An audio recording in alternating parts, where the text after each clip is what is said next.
हमारे प्राचीन भारतीय पुराणों में भी मानसिक धर्म का उल्लेख मिलता है।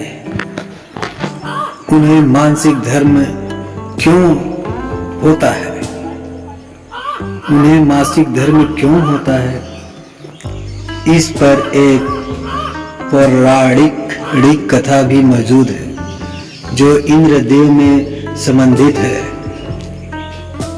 भगवान पुराण में वर्णित एक कथा के अनुसार एक बार बृहस्पति, जो देवताओं के गुरु थे, वे इंद्रदेव से काफी नाराज हो गए। इसके चलते असुरों ने देवलोक पर आक्रमण कर दिया और इंद्र को अपनी गद्दी छोड़कर भागना पड़ा। असुरों से खुद को बचाते हुए वे सृष्टि के रचनाकार ब्रह्मा के पास पहुंचे और उनसे मदद मांगने लगे। तब ब्रह्मा जी ने उन्हें बताया कि उन्हें एक बड़ा ज्ञानी की सेवा करनी चाहिए। यदि वह प्रसन्न हो जाएं, तभी उन्हें उनकी गद्दी वापस प्राप्त होगी। आज्ञानुसार इंद्रदेव एक ब्रह्मा ज्ञानी की सेवा में लग गए, लेकिन वे इस बात से अनजान थे कि उस ज्ञानी की माता एक असुर थी। इसीलिए उसके मन में असुरों के लिए एक विशेष स्थान था।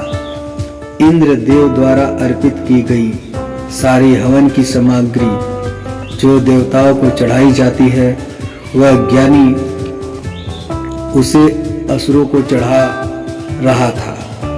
इससे उनकी सारी सेवा भंग हो जा रही थी।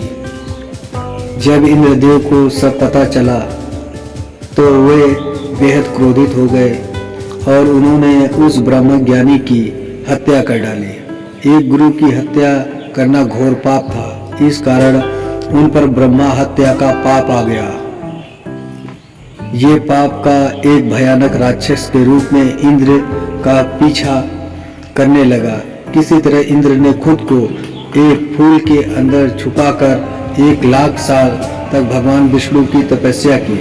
तपस्या से प्रसन्न होकर भगवान विष्णु ने इंद्रदेव को बचा तो लिया, लेकिन उनके ऊपर लगे पाप की मुक्ति के लिए एक सुझाव दिया, जिसके लिए इंद्र को पेड़, जल रूपी भूमि और स्त्री को अपने पाप का थोड़ा थोड़ा अंश देना था। इंद्र के आग्रह पर सब राजी तो हो गए, लेकिन उन्होंने बदले में इंद्रदेव से उन्हें एक वरदान देने को कहा। सबसे पहले पेड़ ने उस पाप का 1/4 हिस्सा ले लिया।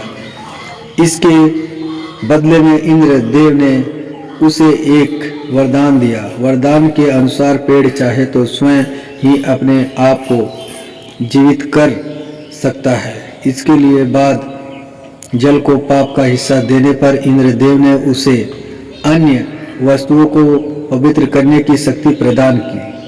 यही कारण है कि हिंदू धर्म में आज भी जल को पवित्र मानते हुए पूजा पाठ में इस्तेमाल किया जाता है। तीसरा पाप देव इंद्र ने भूमि को दिया, जिसके वरदान स्वरूप उन्होंने भूमि से कहा कि उस पर आई कोई भी चोट हमेशा भर जाएगी।